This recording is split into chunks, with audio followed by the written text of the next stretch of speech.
Tani, si në rasti konkret që u përmend, karakteri AI është një chat që merr sjelljen e një personazhi të të mitologjisë që ti je fan, duke qenë që edhe të fëmijët rriten shumë edhe me lojrat online. Ai mund t'i thotë që sillu si personazhi im i preferuar i lojës X, si personazhi kryesor i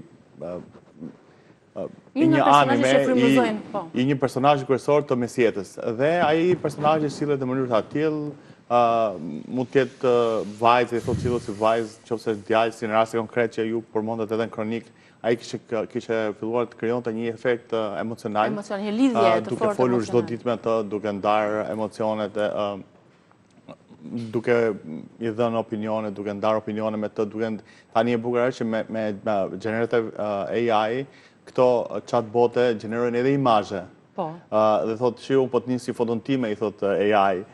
Shiko si ishim ne të dy bashkë në vitin 1560. Pas vrasjes të atij të djalit në Amerikë,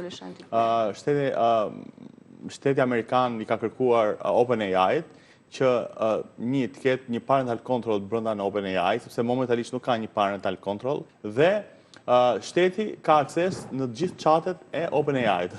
Dhe OpenAI duhet të raportojë policinë nëse fëmia fillon dhe krijon sjellje të caktuara për të lajmëruar.